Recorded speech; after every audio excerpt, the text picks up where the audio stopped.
Good. Hello, everybody. Nice to have you here. Today I'm going to talk about the LSP specification, the specification we've been working on for the last year. And maybe first question, who has heard of the term LSP before? Can you raise your hand? Oh, very good. It's way more than I expected. It makes things easier. What we're going to talk about today is what is an LSP, just a brief introduction for people that don't know. Then why are we making an LSP spec? Like what problems are we solving there? And what are we actually specing? Like, what are specific APIs that are we creating here? First, my name is Severin. I work at Severin as a Lightning engineer. I also created Allen router before, for some people who know that. And I think Lightning is a great technology, but it just needs a little bit more love from the Lightning developers to make it work for regular users, to make it really easy to use. And the LSP spec is one puzzle piece there to solve this issue. Cool, good. Let's start. So we got a problem, and it is 2019 edition. So we go all the back 4 years ago to 2019, and Lightning there, Lightning is very complicated. You need to do connectivity management. You need to connect to nodes, and you need to do create channels on chain. And if you're on a mobile phone, you somehow need to enter a pub key on your mobile phone keyboard. These long, weird strings that identify the node. Very annoying. And also probably my grandma, she definitely can't do channel management. She just wants to send and receive money. She can barely use a phone anyway, and that's an issue. And yeah, we want to have non-custodial Lightning as easy as any custodial wallet, or as easy as an on-chain wallet. Just send money and receive money. It should be easy. But 2019, this was definitely not the case. Then fast forward, we invented LSPs, Lightning Service Providers. And what is an LSP? It's basically Lightning as a service. You pay a small fee to the Lightning service provider, and it does basically everything for you. It opens channels to you. It makes sure everything is good with your wallet. You can just send and receive payments. And it also does the liquidity management. It basically provides liquidity to you, so you don't have to have a lot of Bitcoin liquidity before to actually start and receive Lightning, because we also want to onboard new users that don't have any sats at all. And fast forward today, LSPs, Lightning service providers, are everywhere. Every mobile wallet has it that supports Lightning. First here, 𝗲𝗄𝐿 has its own LSP. 𝗲𝗄𝐿 actually coined the term Lightning service provider. They were one of the first wallets that had that. And they have an LSP and they communicate with gRPC. Then there is the Phoenix wallet, also has its LSP. And they use the JSON RPC. They have 𝗲𝗏𝗏𝗏, same thing, they have an LSP, they have another communication protocol. And of course, we have 𝗏𝗏𝗃𝗃, Synonyms wallet, our wallet, that has at the back the blocktank LSP, and we communicate with a REST API. But as you see, it's a bit of a mess. Everybody has its own protocol, everybody has its own LSP, there's no standard, nothing, and I believe interoperability between these LSPs and all the wallets would solve a lot of problems. So why is it bad? Why is it having one LSP that is locked to a wallet bad. And the first thing is, like, if you have an LSP and it is unreliable, you basically need to switch your wallet, your mobile wallet. And move all funds over. So you can't just use your nice UI, your nice mobile wallet, and use another LSP. You need to switch the whole thing. Then also you want to use BitKit with the Breeze LSP. Bad luck, doesn't work. You want to use two LSPs at the same time, which has some advantages there. Yeah, it doesn't work. And also LSP goes offline. Yeah, all your funds, not just part of it, all your funds are stuck for 2 weeks to force close the channels, which also sucks. Yeah, just using one LSP is really bad from a privacy perspective. Like, all payments are sent over the single LSP. I'm not trying to indicate an LSP does surveillance or something like this, but it would be good if an LSP wouldn't see every payment you do.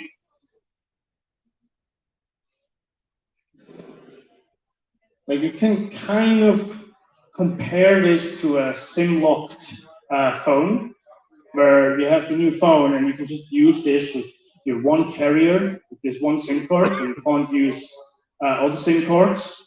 And yeah, that sucks. That's really not good.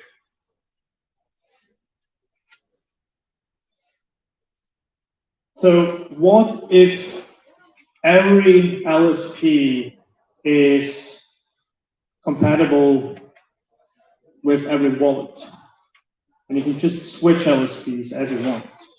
That would be great. It's like, if a user can choose their own LSP, that creates competition, market competition between the LSPs, and we will hopefully get way better service from the LSPs. User can connect to multiple LSPs. We have a lot of privacy, some compared to before. A wallet app, also from these 2 points are from a user perspective, but there are also advantages from a wallet app itself or for developers. For example, if a wallet app wants to add multiple LSPs, at the moment, everybody has their own APIs. They need to add 10 different, like, for each LSP, they need to add their own API. And here we have, with this LSP spec, we have one API, and the wallet developers just need to add one specific API, and there is compatibility with every LSP, which is great.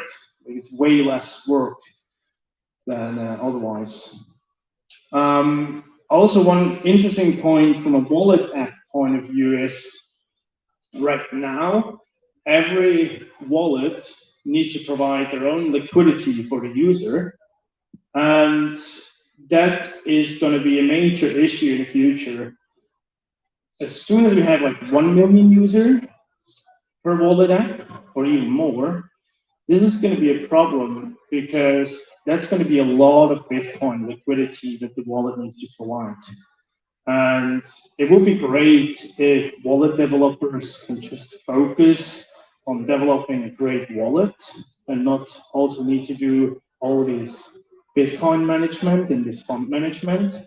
So that's another advantage there. You can split the work between to 2 parties, basically. One provides the liquidity and manages all the money, and the other one does a great wallet and does great UX. And it's also great for us at BitKit Blocktank, because we at Blocktank, we at Severin, we can't provide funds for US users from a legal point of view. And if we have multiple LSPs, then this LSP service can be provided from another entity, and suddenly BitKit users, US BitKit users, can use BitKit as well, which is great.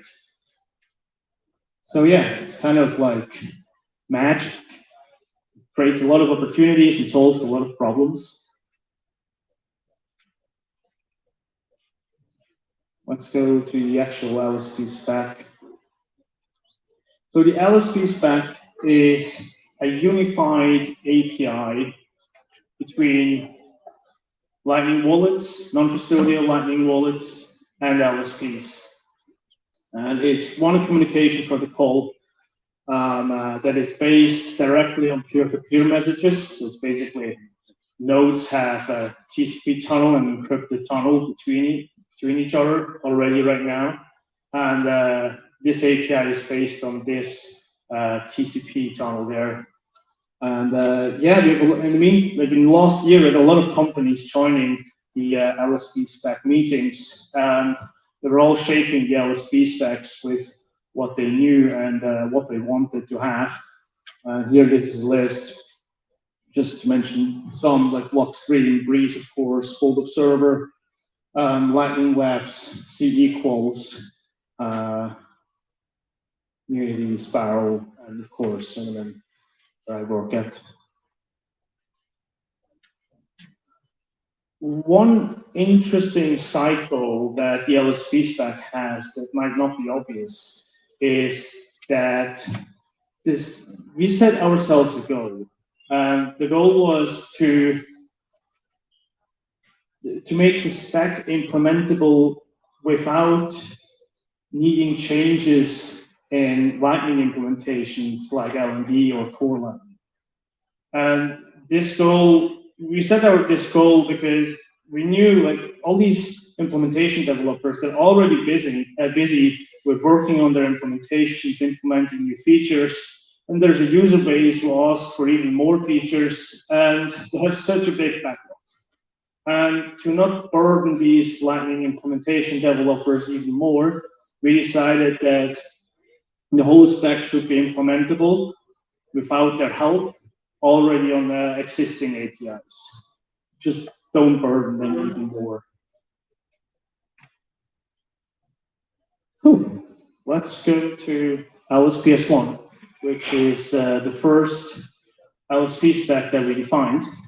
It's a LSP spec S1 basically, and it is a channel purchase API. It's basically a way for a wallet to purchase a channel from an LSP for a fee. And you can do that. You can buy dual-funded channels here.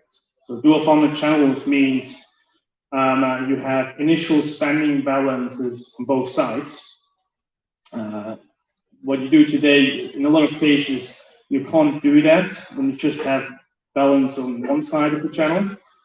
And you can pay this dual-funded channel either with an on-chain payment or with a Lightning payment. And it's also pretty new compared to what we had before.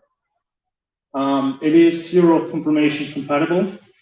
This is very helpful for if you want to make a great UX. The user that just onboards into a Lightning wallet doesn't want to wait 1 or 10 block confirmations to actually start spending their Satoshis. They want to have this instant experience, and the LSPS1 is compatible to do that.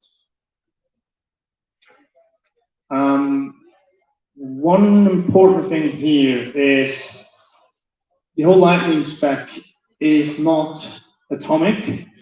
That means the fee payment, the channel open is not atomic, but I will go back to this at a later point of this presentation to actually explain you what it is. Yeah, we're starting to implement this LSPS1, so it's basically ready to be coded, and I believe LSPS1 will be the first that you will actually see in the wild and actually see to be used.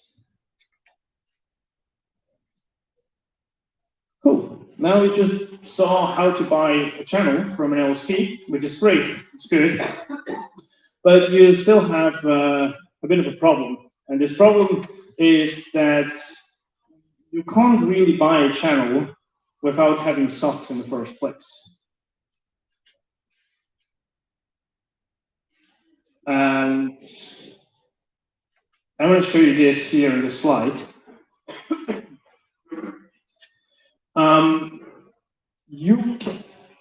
as a Lightning user, as a Lightning wallet, you have a problem that you need to have a Lightning channel to receive Lightning payments.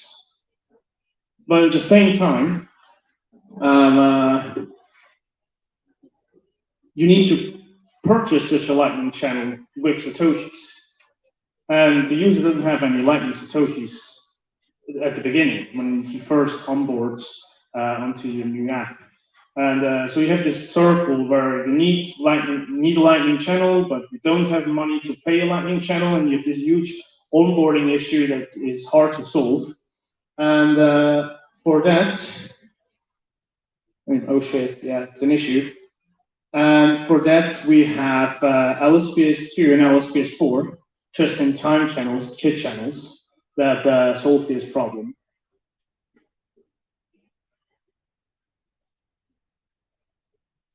And chit channels, from the outside, it looks like magic, but it's actually something you can easily understand with just some steps. And here, this graphic. In this, do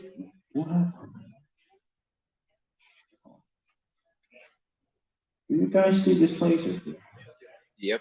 Okay, cool, awesome. So we have this graphic here on the right side. We have Alice, that is our new user. Doesn't have any Satoshi, doesn't have any channels, nothing. And we have Bob that wants to do the first Lightning payment to Alice down here. And how it works, chit channels, is Alice creates a Lightning invoice with a little bit of speciality in it, but not so much, and just sends this Lightning invoice to Bob. And Bob pays this Lightning invoice as usual, and then you have Lightning payment going through the Lightning network to the LSP, and the LSP actually detects, hey, I have an issue here. Alice wants to receive payment, but Alice doesn't have a channel. And what the LSP does here, in this case, in this just-in-time channel case, is the LSP opens a zero confirmation channel on the fly to Alice and forwards this payment to Alice, and Alice can directly accept this payment. On the one condition, you can do that, and the condition is the LSP will forward this payment and deduct the channel open fee directly from this payment.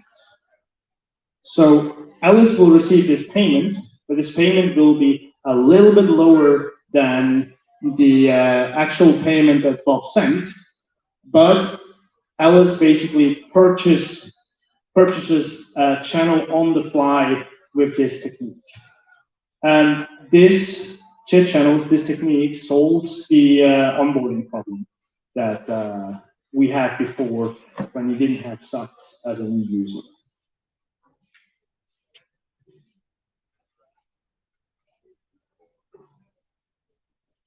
Cool.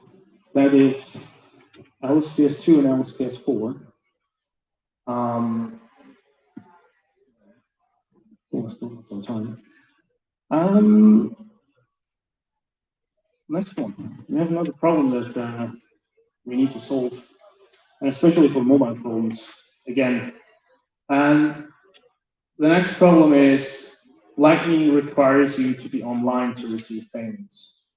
And this is not so straightforward with mobile phones, where mobile phones might be online and connected to the grid, connected to the mobile carrier all the time, but the actual Lightning wallet is put to the background by the operating system to sleep, and the operating system doesn't give the app any CPU time. And so the problem here is if you don't have any CPU time, you don't have any connection to the LSP, and you can't receive payments. So kind of like when I create an invoice and send it to my friend via Telegram or any other chat, and my friend wants to pay me, I need to keep the Lightning wallet open to receive the payment. And that sucks a little. I just want to have my phone on the side, like not turned off, but like just black. And I want to receive the payment without needing to think about it, because if my friend pays me 30 minutes after, I don't want to keep my phone open all the time. And we have one very early proposal, which is called LSPS5. And this proposal is to give the LSP the ability to wake up phones and to actually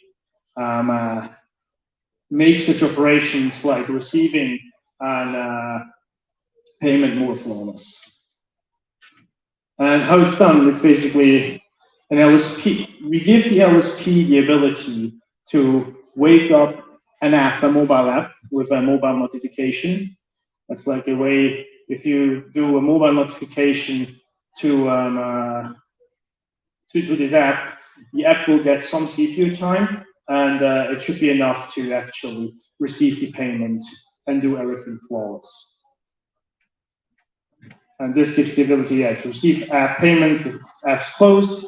And the cool thing is, we cannot just use this for receiving payments, but we can also use this potentially to close channels cooperatively and not doing forced closes. Because the problem you have today is that a lot of people install the app, they do some payments, and then they forget about the app, they don't open it anymore.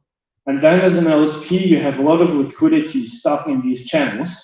And because the apps are not opened, you need to force close the channel. And that is very expensive for the LSP to do. So by using a notification and waking up the phone to close channels, the LSP can close this channel way more cheaper, and hopefully will bring down the channel management cost in general, which will benefit the user at the end as well, because then they will get channels more cheaply.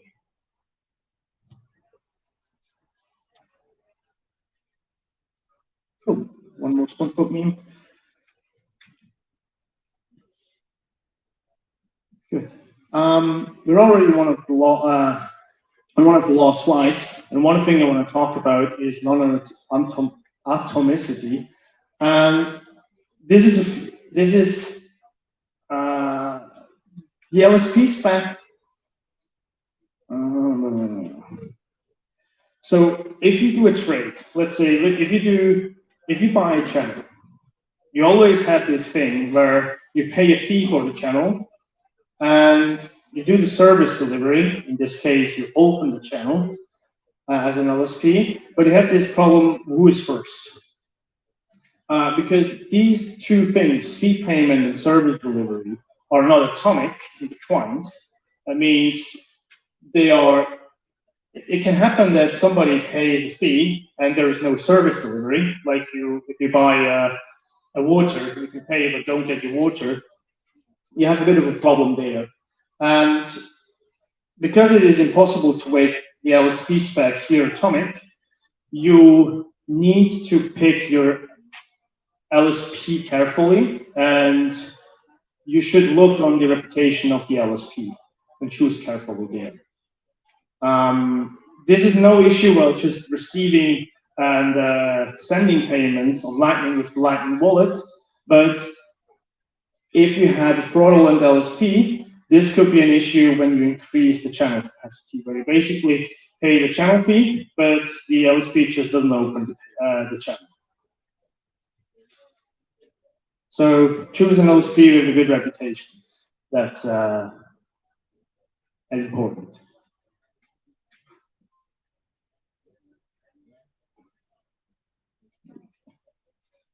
Good, cool. That's basically it. At the LSP spec, we meet every second week at 11 a.m. UTC time.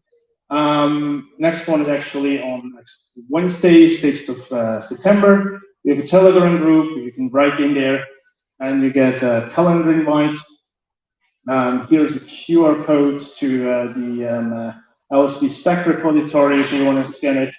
Everything is described in here when you meet in whatever Telegram group link as well. Feel free to follow us on Twitter, Synonym 𝗏, or me, Severin LSP. If I still have some time, which I'm not so sure, then if somebody has a question, then let me know. But one question? Okay. Somebody have a question? Yeah.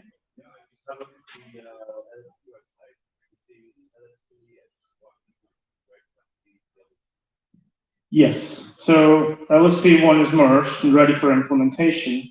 LSPS2 is merged in draft, but will be upgraded to 4 implementation probably in a week or 2.